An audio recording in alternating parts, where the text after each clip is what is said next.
같이 돌아보면서 인사 나눠볼까요? 하나님께서 당신을 인도하십니다. 예, 하나님께서 저와 여러분의 삶을 인도하시는 줄 믿습니다. 오늘 날씨가 굉장히 화창한데 여러분의 마음도 이렇게 화창해지시기를 간절히 바랍니다.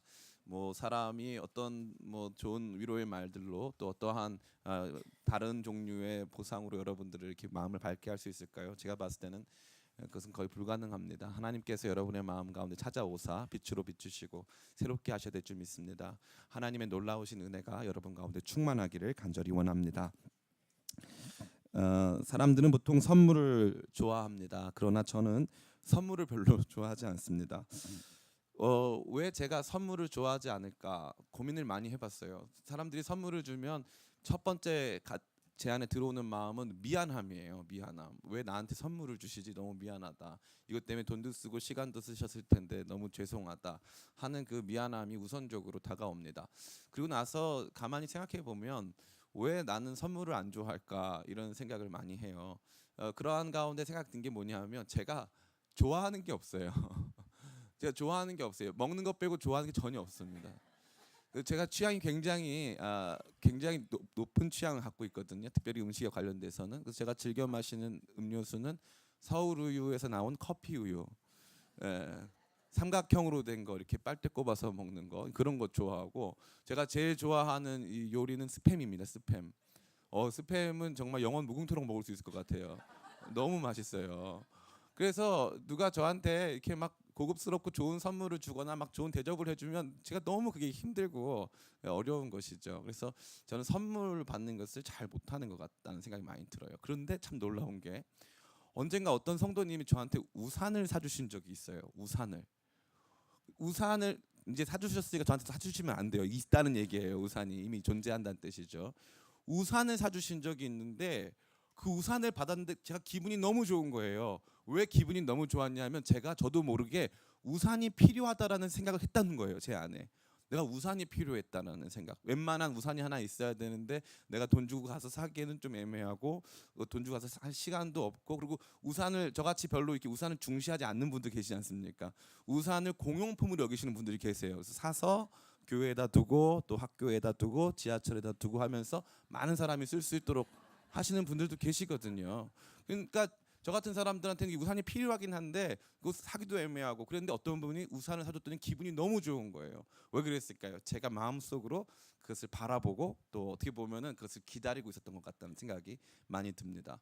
선물 하나를 받을 때도 사람 안에 기다리고 그것을 바라보고 있던 사람들의 마음이 다른 것이죠.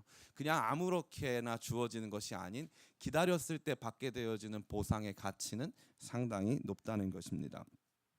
오늘 우리는 본문을 통해서 예수님을 만났고 또 알아봤고 예수님으로 말미암아 찬양하고 기뻐하는 사람들을 보게 됩니다.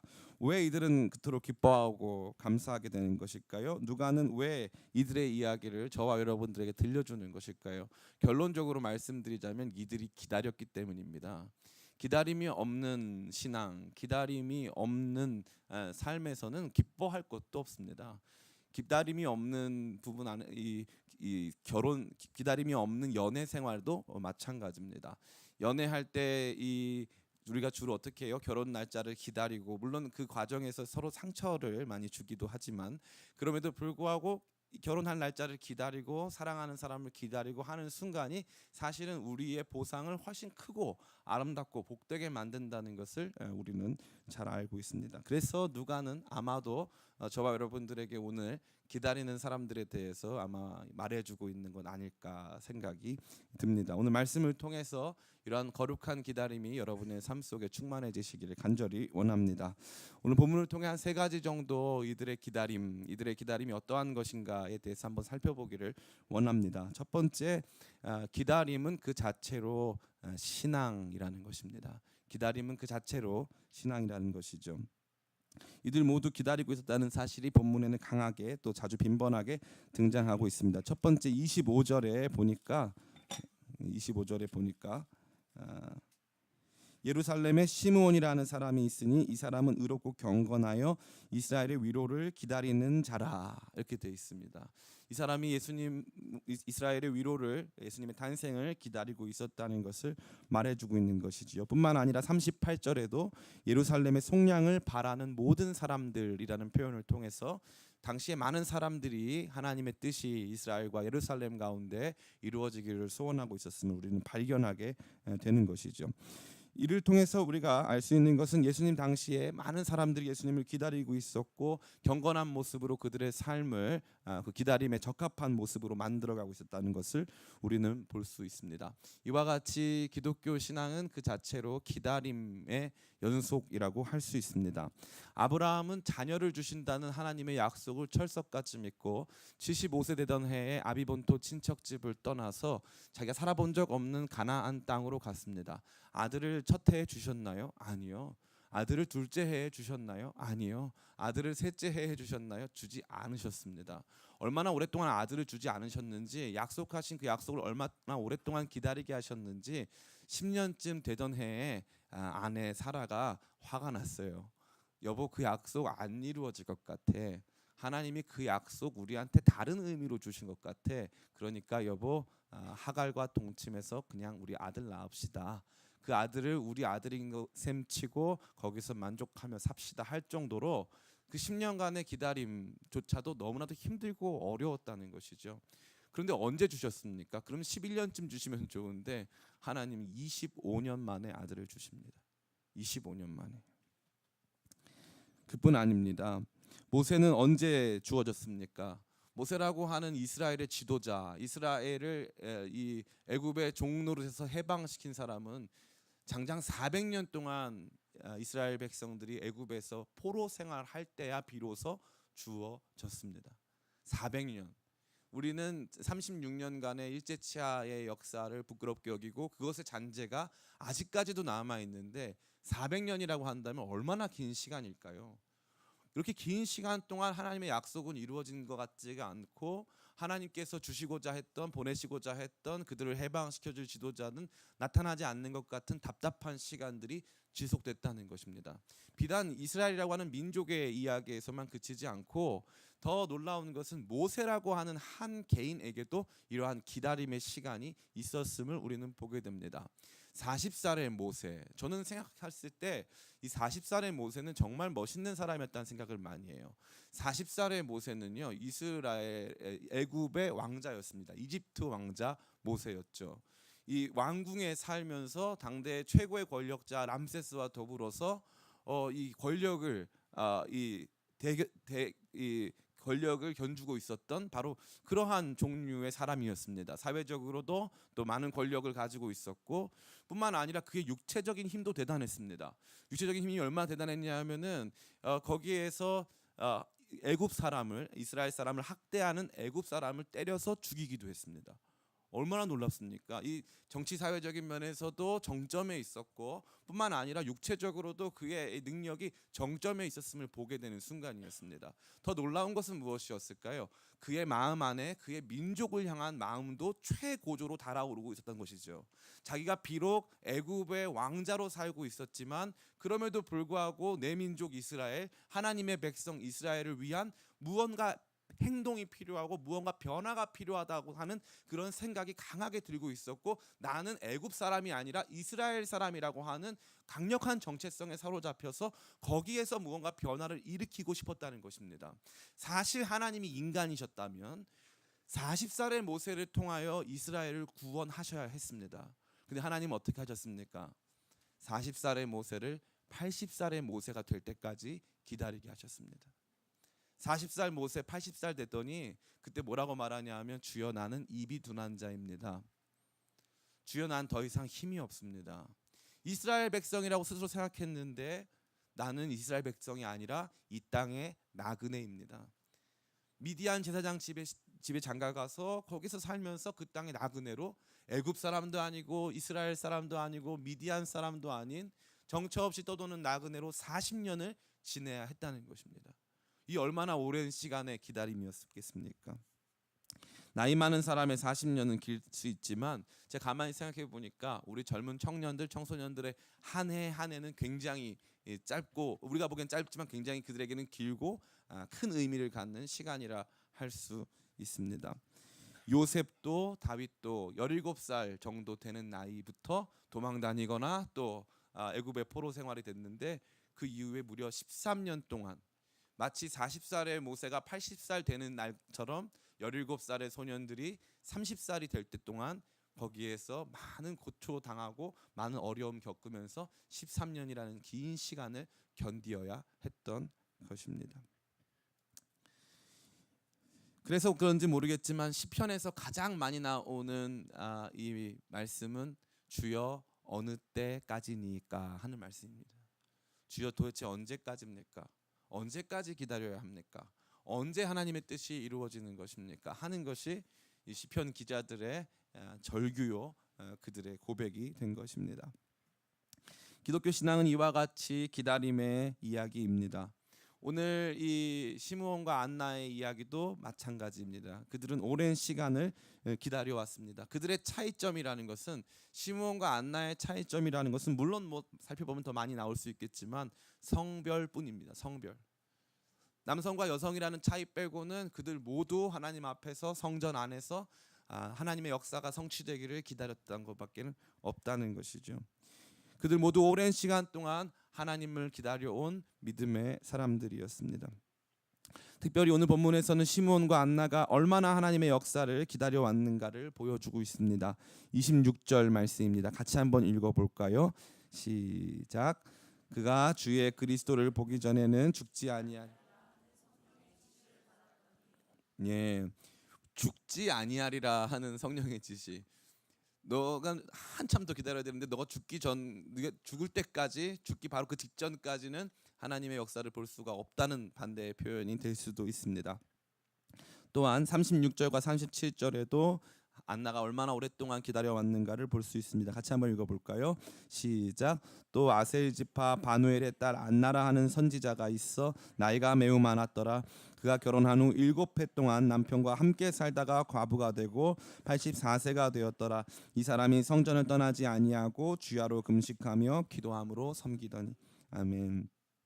이 안나의 나이가 사실은 84세인데 이 84세와 관련된 많은 이야기가 존재할 수 있겠지만 그냥 나이가 많다고 표현해도 되는데 굳이 84세라고 표현했던 것, 그 남편과 7회를 살다가 헤어졌다 이런 표현이 등장한다는 것은 사실은 매우 상징적인 의미도 동시에 갖는 것을 볼 수 있습니다. 84는 12 곱하기 7입니다. 12 곱하기 7. 다시 말해서 하나님의 완전수가 7이기 때문에 그 완전한 시간 동안, 오랜 시간 동안 완전히 그 때가 이르를 때까지 안나가 그의 삶을 다하여 기다리고 있는 모습을 저와 여러분에게 보여주고 있습니다. 이러한 오랜 세월의 기다림을 가장 극적으로 보여주는 내용은 바로 29절에 나타나는 시므온의 노래의 첫 구절입니다. 같이 한번 읽어볼까요? 시작. 주제여 이제는 말씀하신 대로 종을 평안히 놓아 주시는도다. 아멘. 시므온의 노래라고 하는 이 부분은 라틴어로 눅크 드미티스라고 합니다. 눅크는 지금이란 뜻이고 드미티스는 놓아주십니다라는 뜻입니다. 아까 성령께서 뭐라고 지시하셨습니까? 네가 죽기 전에 반드시 하나님의 역사를 보게 될 것이다라고 말씀해 주셨어요. 그래서 그것을 자기의 전생애를 걸고 기다려오고 그것을 바라고 사모하던 이 시므온의 삶에 이제 하나님의 약속을 받았기에, 이제 하나님의 약속의 성취가 그의 삶에 임하였기에 그는 뭐라고 고백합니까? 이제 주님 저는 죽어도 좋습니다. 이제 저는 죽어도 좋습니다. 이제 저를 놓아주시는군요. 오랜 삶 속에서 간절히 사모하고 매여 있었던 그런 모든 하나님의 약속을 다 보았기에 이제 저는 죽어도 좋습니다 하는 수준의 오랜 기다림이 시므온의 삶에 있었음을 볼 수가 있었습니다. 시므온의 전생에는 이러한 오랜 기다림 속에 묶여 있었고 그 기다림이 이제야 성취되어 이제 내가 죽을 수 있게 된다는 것을 의미하며 동시에 그의 전생애가 이러한 놀라운 성취를 바라보고 기다리는데 할애되었음을 우리는 깊이 볼 수 있는 것입니다. 특별히 저는 여러분들에게 오늘 이 두 사람들이 노인이라는 점을 다시 한번 말씀드리고 싶습니다.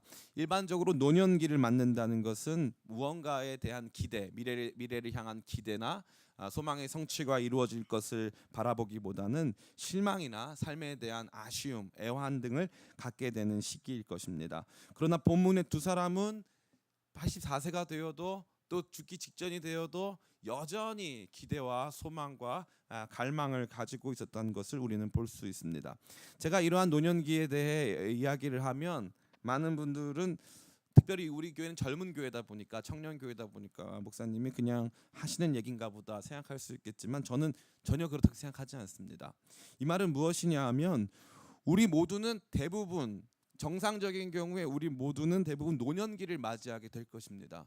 노년기의 신앙을 제대로 유지하는 게 쉬울까요, 어려울까요? 제가 감히 말씀드리건대 노년기의 신앙을 정상적으로 혹은 바르게 유지하는 것은 어렵습니다. 왜 어려운지 제가 설명해 드리겠습니다. 노년기의 정상적인 신앙을 유지하기보다는 노년기에는 과거가 자신을 형성했기 때문에 형성된 자기 자신으로 말미암은 판단, 평가, 기대만 남아 있는 것입니다. 그래서 노년기에는 대부분의 기도 제목은 나, 가족, 건강 여기에 멈춰 있는 것입니다. 근데 하나님 나라를 바라보고 소망하는 노년, 하나님 나라를 바라보고 소망하며 기대하는 우리가 봤을 때 어르신들은 많이 안 계시다는 것이죠. 기도하는 가운데 저는 그것을 많이 체험합니다. 많은 분들이 기도의 자리에 나오시지만, 특별히 노년분들이 더 많이 기도의 자리에 나오시지만, 기도를 더 많이 한다는 것만으로 그가 바른 신앙 안에, 바른 소망과 기대 안에 있다고 말할 수는 없습니다. 저는 여러분들의 노년이 이 시므온과 안나의 노년과 같이 되시기를 간절히 축원합니다. 이 누가복음의 말씀은 결국 오랜 시간 기다려왔던 노인들, 결국 오랜 시간 동안 하나님의 뜻을 바라보고 사모했던 그 노인들에게, 그들에게만 예수님이 누구신지가 정확하게 보여줬다는 것을 의미하는 것입니다. 그렇기 때문에 신앙이라는 것은 단순히 우리가 살아가는 이 현 시점에서만 멈춰 있는 것이 아니라 결국 우리의 노년기가 어떠한 모습이 될 것인가 하는 것을 말해주고 있는 것이죠. 내가 60살이 되고 70살이 되면 나는 어떠한 신앙인이 될 것인가. 제가 굉장히 좋아하는 목사님이 계셨어요. 50대에 교회를 개척했습니다. 40살에 한 1000명 있는 교회에 부임해서 50살 될 땐 한 5000명 만드시고, 그 다음에 50살에 또 네, 감사합니다. 저는 그 목사님이 오신 줄 알았어요. 네. 50살에 교회를 개척하셨어요. 근데 이 목사님이 50살 때 하셨던 설교가 뭐냐면 나는 빨리 60살, 70살이 되고 싶다는 거예요. 나는 60살, 70살이 빨리 되고 싶다. 왜냐하면 이 목사님 하시는 말씀이, 제가 본인이 50살이어서 60살, 70살 성도님들이 무시하신대요. 아직 목사님이 삶을 몰라서, 인생이 뭔지를 몰라서 그래. 근데 이분이 하시는 말씀이 있어요. 나는 빠르게 60살, 70살 되고 싶어요. 왜냐하면 60살, 70살이 우리 신앙의 결론이기 때문에. 70살의 신앙, 80살의 신앙이 우리의 삶의 결론이기 때문에 그때도 나는 시므온 같은 존재일런지, 성령이 우리 위에 계시고 성령의 지시를 받고 성령의 감동을 쫓아 성전에 나아가서 주여 이제 난 죽어도 좋습니다 하는 신앙을 갖는 존재인지 아닌지. 저는 청년들의 신앙을 굉장히 중요하게 생각합니다.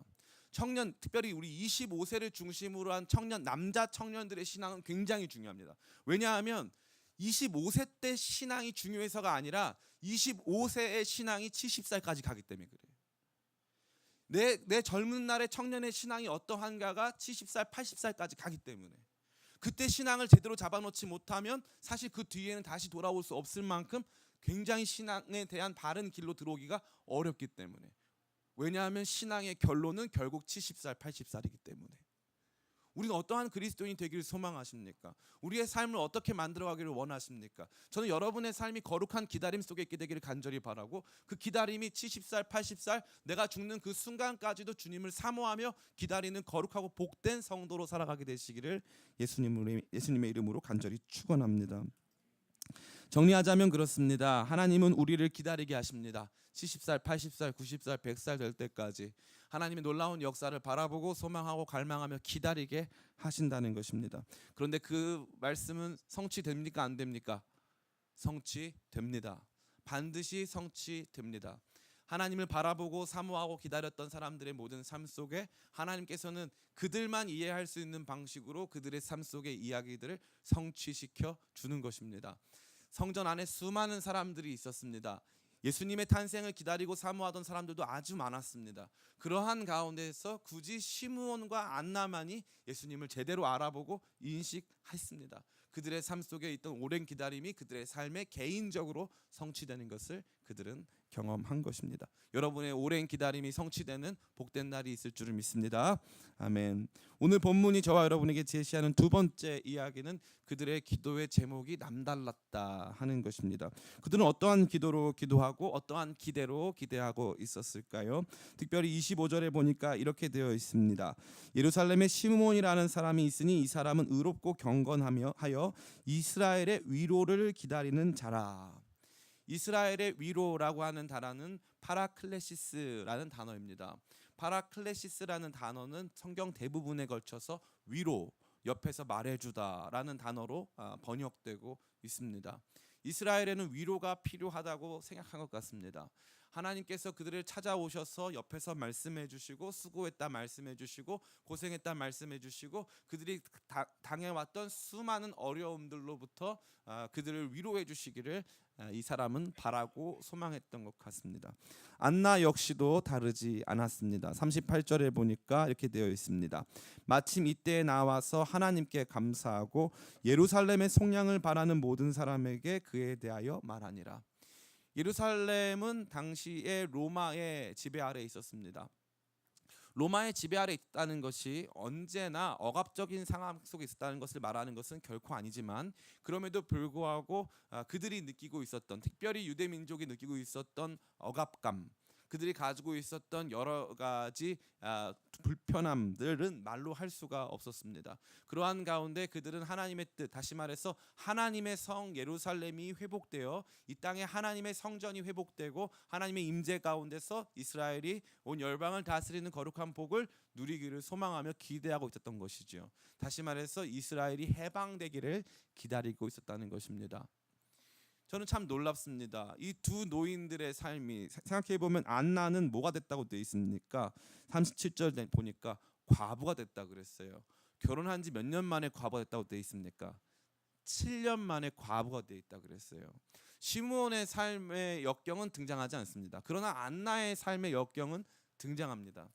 당시에 과부가 됐다는 것은 과부는 고아와 동급입니다.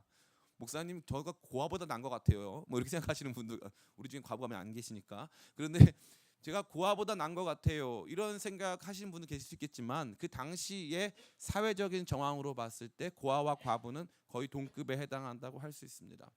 결혼한 지 7년 만에 남편을 잃었습니다. 특별히 그 당시의 초혼 연령은 대략 13세에서 16세였습니다. 여성의 경우.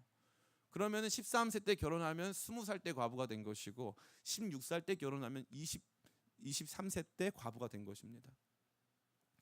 과부가 된 이후에 결혼이 쉬웠을까요? 어려웠을까요?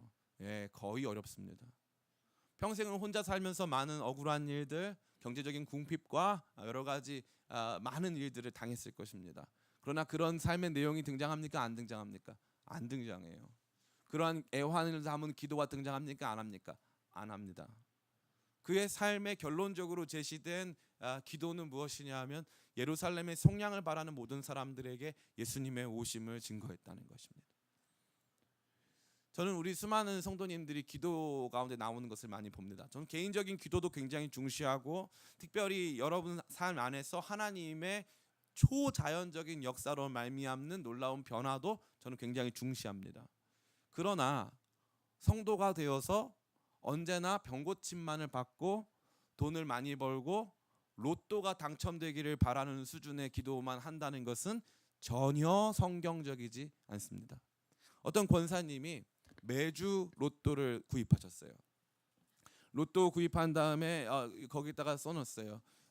자기가 까먹을까봐 50%는 성전 건축, 10% 구제 다 이렇게 써놨습니다. 그렇게 해서 매주 자기의 로또 구매 행위는 어떤 행위입니까? 거룩한 행위인 거죠. 이 로또가 되는 순간 성전 건축이 이루어지고 로또가 되는 순간 이 수많은 사람들이 이 구제를 받는 것이기 때문에 내 로또 구매 행위와 이 로또 시청 행위는 거의 뭐 하나님 나라의 귀한 사역과도 다름없는 것입니다. 그래서 그분이 목사님께 기도 요청을 했을까요, 안 했을까요? 몰래 와서 요청을 하는 것이죠. 목사님, 제가요 몰래, 이렇게 말하면은 몰래 무슨 적금을 붓고 계신가 뭐 이런 생각이 들 수가 있는데, 사실은 몰래 로또를 사고 있습니다. 그래서 매주 모아요. 많이는 안 해요. 한 번에 10,000원어치씩 그렇게 매주 하고 있어요. 대신에 목사님, 제가 이거요, 목사님도 약속하는 거니까 50% 건축헌금 하겠습니다. 그런 거에 가끔 어떤 미친 목사님들이 할렐루야, 그러면 50%는 건축헌금 아니야. 그래가지고 같이 손 붙잡고 방언으로 로또를 가운데 두면서 기도하고, 다음 주에도 로또 기도회를 해가지고 성도님들 다 모아가지고 로또 다 사오시라고 해가지고 거기다가 다 서약한 다음에 로또를 가운데 모아놓고 토요일 그 시간 직전에 막 같이 기도를 한다.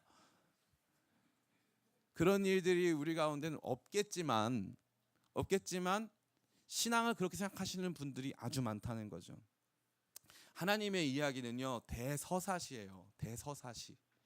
우리 삶에 이루어지는 소소한 삶의 수필과도 같은 순간들이 많이 있지만, 하나님의 이야기가 갖는 근본적인 이 서사성, 거대한 서사성, 하나님의 이야기가 나라고 하는 작고 초라한 사람들의 삶을 통하여서 만들어가는 크고 원대한 역사의 이야기에 우리의 삶이 맞닿아 있지 않다면, 우리는 날마다 로또 사면서 내 욕망도 조금, 하나님 욕망도 조금 채워드리고 싶은 그러한 수준의 타협을, 신앙적 타협을 하고 있는 것입니다. 제가 믿기로는 예수님을 제대로 만난 사람들은요, 그 사람이 뭐 가방끈이 짧던 가방끈이 길던, 그 사람이 돈이 많건 돈이 적건 자신의 삶이 하나님 나라의 위대한 이야기와 연결되어 있음을 보게 됩니다.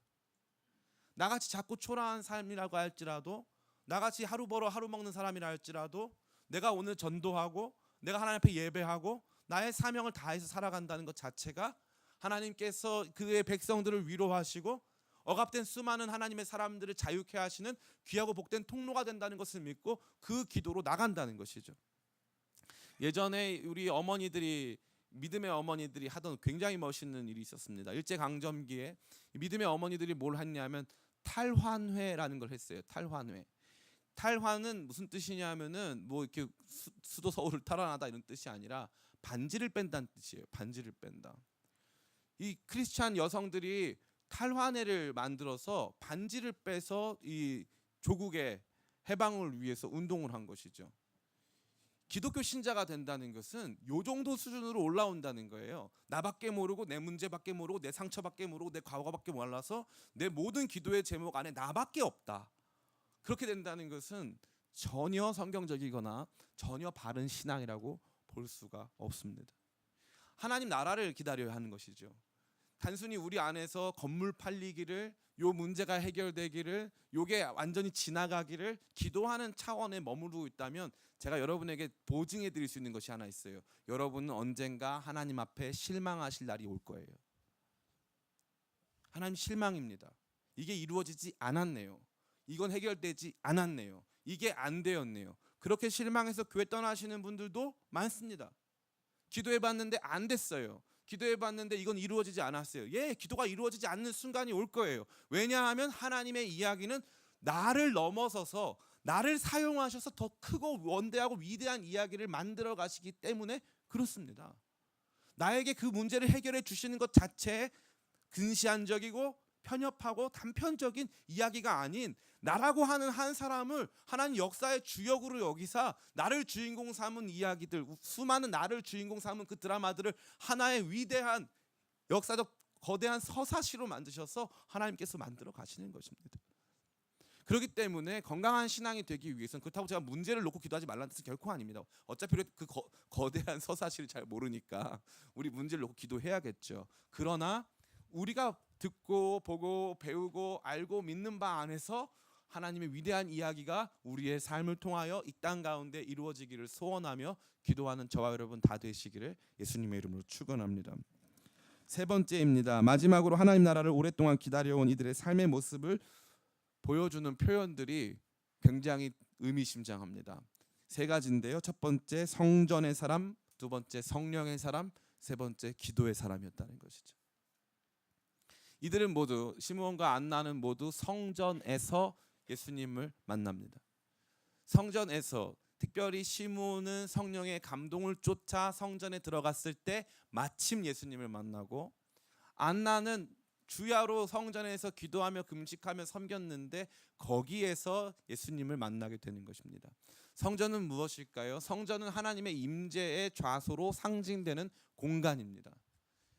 하나님의 거룩하신 임재, 하나님이 우리와 함께 하신다라고 하는 하나님의 임재 속에 그들은 거하고 있던 것이죠.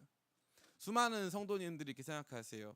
제가 예전에 다녔던 교회에 목사님이 맨날 설교를 뭐라고 했냐면은 나가 놀아라 설교를 하셨어요. 너무 교회에만 있지 말고 세상 속에서 아주 크고 위대한 사람들이 되고 자기 맡은 자리에서 최선을 다해라. 그래서 나가 놀아라 이 설교를 많이 하셨어요. 너무 나가 노니까 이 교회를 봉사하고 할 사람이 없어서 그때 교육 담당 목사님이 그 몇 년 뒤에다 설교하셨을 때 밥 먹고 나가 놀아라 라는 설교를 하셨어요. 목사님 맨날 나가 놀으라고 하니까 밥 먹고 나가 놀아라. 오늘날 수많은 성도들 안에 이 교회에 대한 부정적인 인식, 또 목회자에 대한 부정적인 인식, 교회의 활동이나 사역에 대한 부정적인 인식들로 말미암아 함께 예배하고 함께 기도하는 모임에 참석하거나 하나님의 임재를 구하는 경건 활동에 매진하는 일들이 등한시되고 있습니다. 그것은 저는 개인적으로 굉장히 안 좋게 생각하고 있어요. 이 모이기를 패하는 어떤 자들의 습관과 같이 하지 말고 이 마지막 때를 볼 때처럼 우리는 끊임없이 더 모이기에 힘써야 하는 것입니다. 성도들은 이 모이기 힘쓰는 사람들이죠. 함께 예배하고 함께 뜨겁게 기도하고 함께 하나님의 말씀을 깊이 연구하는 가운데서 우리의 삶의 가치와 의미, 방향 등을 확인하고 우리의 삶 속에서 여전히 역사하시는 주님을 발견하는 것이죠. 그것이 없다면 우리의 신앙은 너무 건조해지고 우리의 신앙은 사실은 우리 삶의 액세서리에 불과할 때가 너무나도 많다는 것입니다. 저는 개인적으로 우리 기쁨의 교회 요즘에 아주 좋은 소식이 있는데 금요 기도회가 부흥하고 있습니다. 그래서 저희가 7월 20일 날 조이풀 프라이데이라고 해가지고 금요 기도회 때 밥도 드릴 작정이에요. 밥 먹고 기도해라. 옛날에 줄리아 로버츠 주연의 먹고 기도하고 사랑해라 이런 영화가 있었거든요.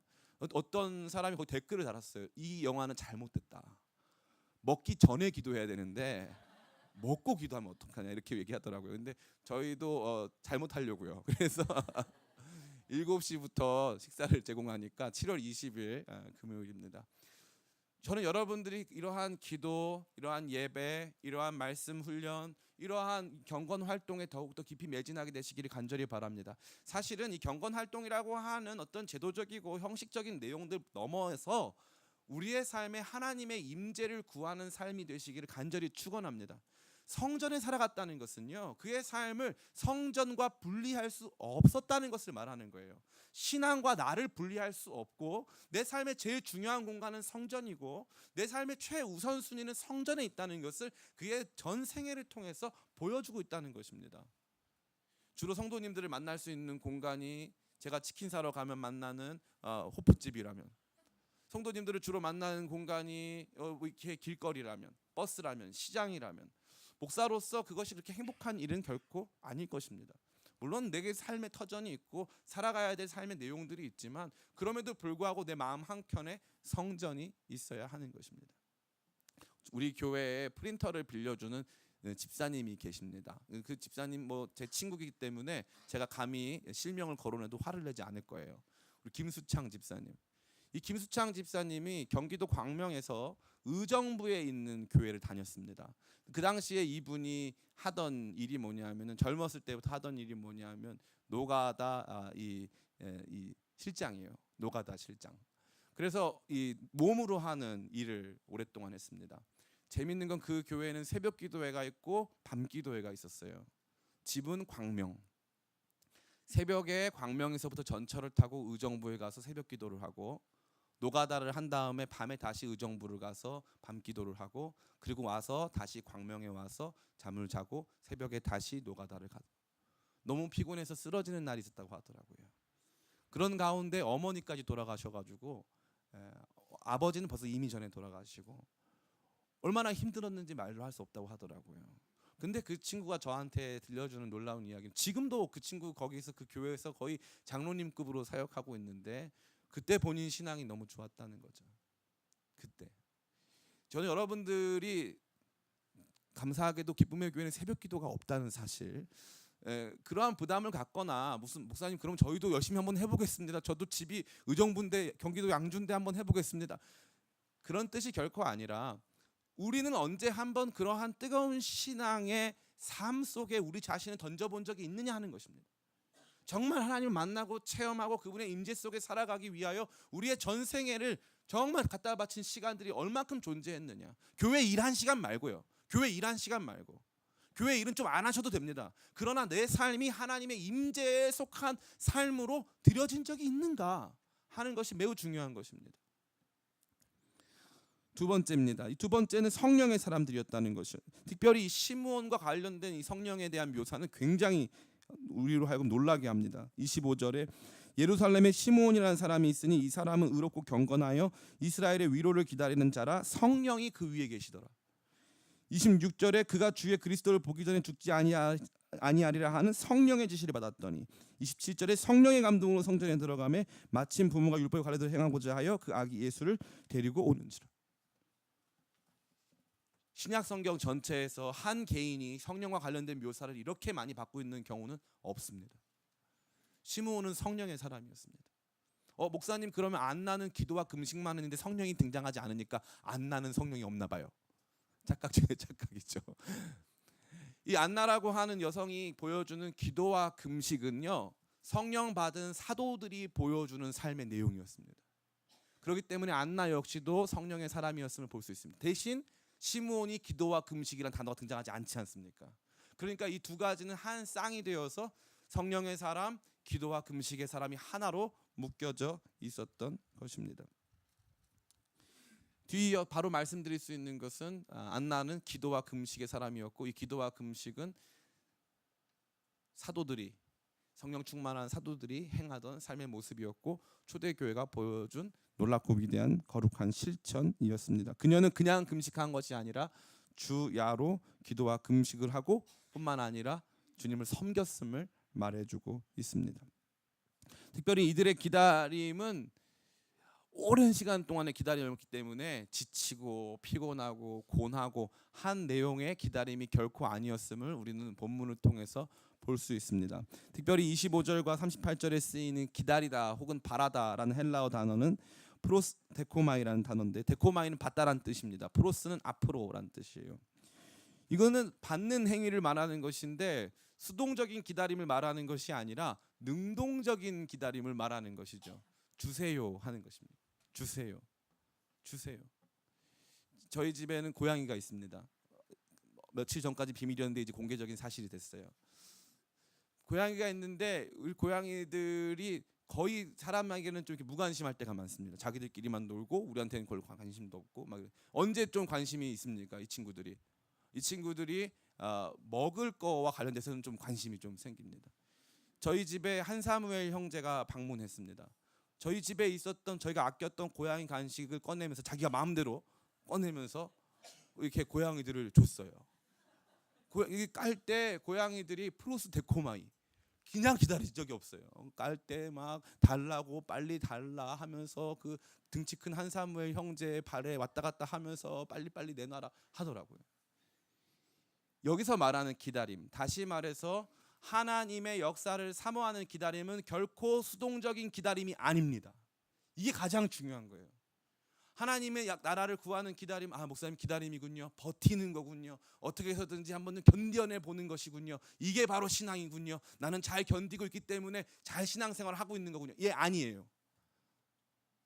단순한 그런 기다림이 아니고 그의 삶이 기도와 금식으로 점철되고 그의 삶 가운데 성령께서 임하시고 성령이 지시하시고 성령의 감동을 받는 가운데 성전 하나님의 임재 속에 거하며 살아가는 거룩한 역동적 기다림이 그의 삶 속에 존재했다는 것입니다.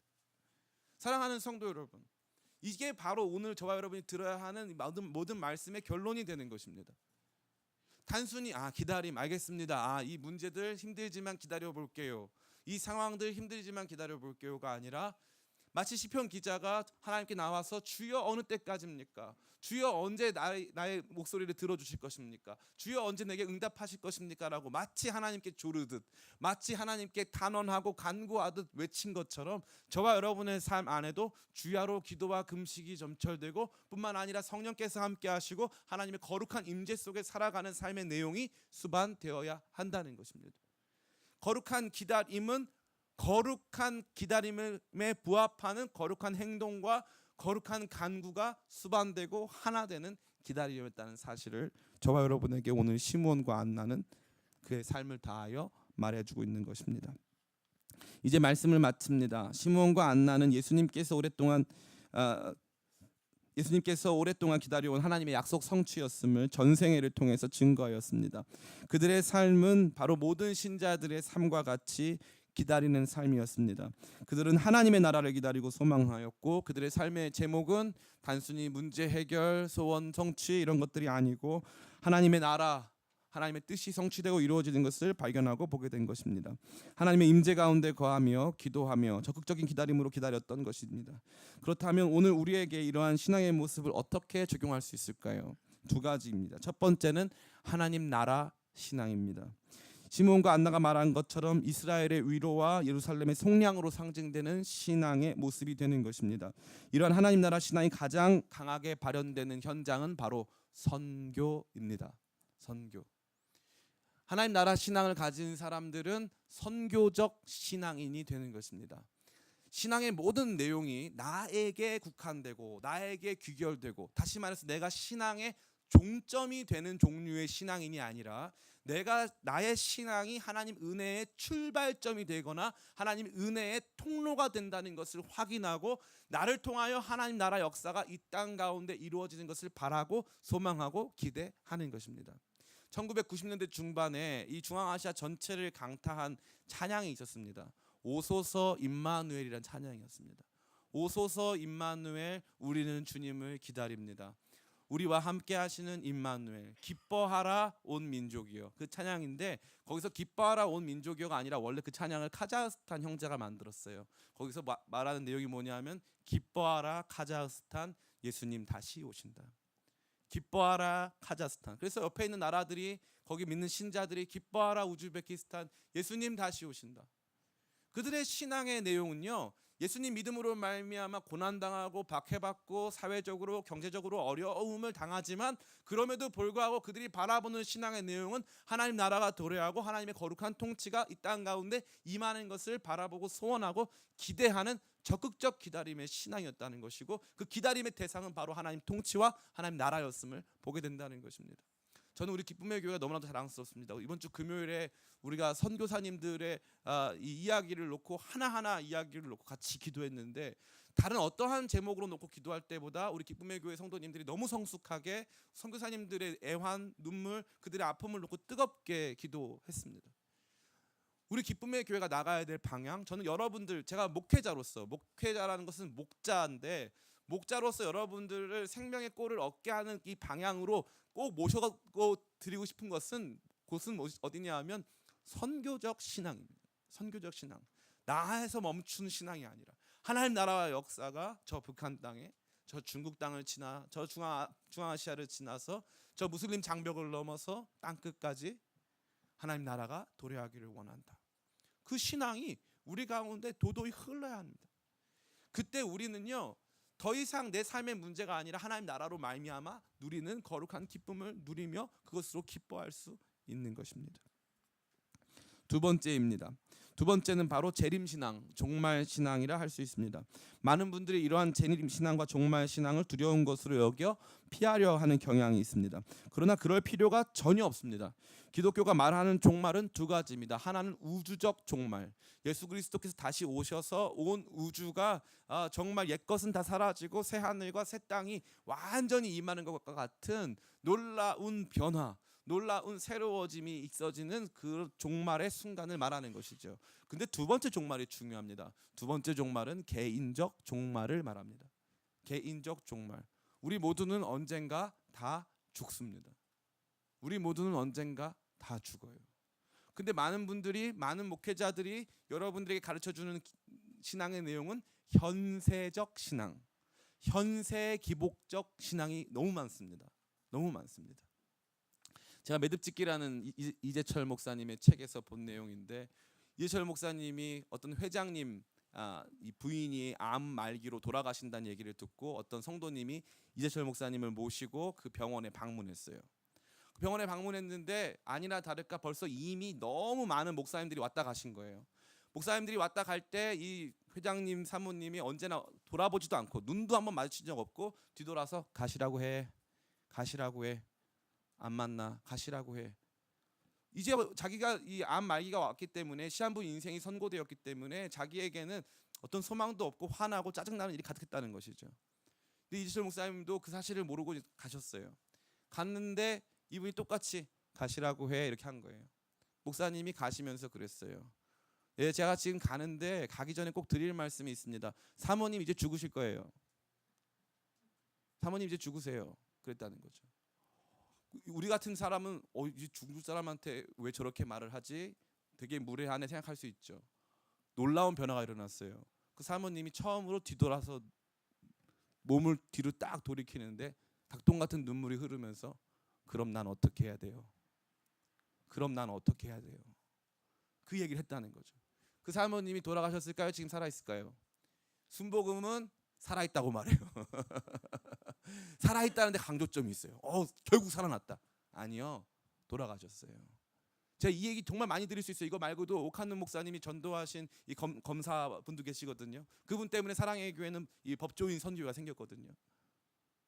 다 그분들이 언제 신앙을 제대로 확인하고 영접하고 돌아가시기 전까지 그것으로 만족했냐 하면은 죽기 직전에. 우리의 삶에는 종말이 있습니다. 여러분이 아무리 돈이 많은 부자이건 인생에 어려움이 한 번도 없었건 있었건 상관하지 않고 여러분의 삶의 마지막 순간이 도래한다는 것이죠. 그 삶의 마지막 순간에 우리의 삶은 시므온과 안나와 같은 삶이었는가? 그게 바로 제대로 된 종말신앙, 개인적 종말을 중심으로 한 주관적이며 우리 자신을 중심으로 한 정말 실존적인 종말신앙이 된다는 것입니다. 재림신앙은 무엇입니까? 예수님 다시 오셔서 우주적 회복, 우주적 종말과 관련된 내용을 담고 있는 것이죠. 이 두 가지가 하나로 연결되어 있습니다. 그래서 우리로 하여금 우리의 인생의 마지막에 주여 이제 나를 평안히 놓아주시는군요. 내 삶의 모든 결론은 주님께 향해 있었고 내 삶의 모든 이야기는 주님께 향해 있다는 것을 스스로 고백할 만큼 주님을 바라보고 사모하는, 정말 내 마지막 때에 모든 것을 주 앞에 올려드렸다는 것을 고백할 수 있을 만큼의 종말신앙, 재림신앙이 저와 여러분 가운데 주어져 있는가? 선교적 신앙, 종말신앙, 재림신앙, 이것이 바로 시므온과 안나가 그의 삶 전체를 바라보면서 내어드린 그러한 내용이 아닐 수 없습니다. 사랑하는 성도 여러분, 저는 오늘 사실 고민을 많이 했어요. 제가 여러분은 잘 모르시지만 오전 설교 때 늘 의도를 가져요. 쉽고 재밌게 하자. 그런데 실패했어요. 근데 그럼에도 불구하고 저는 우리 기쁨의 교회가 더 높은 수준으로 올라가길 간절히 축원합니다. 진짜 성도님들 되시기를 더 축원해요. 왜냐하면 진짜 성도님들 되면 더 기뻐서 그래요. 더 감사해서, 더 살아가야 될 삶의 의미가 있어서. 요 문제 한번 해결되고 거기 그 문제에 신앙을 걸잖아요. 그러면 그 다음 문제가 나타나면 또 신앙이 없어져요. 문제 중심 신앙인이 아니라 거룩한 선교적 신앙인, 거룩한 종말론적 신앙인으로 살아가는 저와 여러분 다 되시기를 예수님의 이름으로 축원합니다.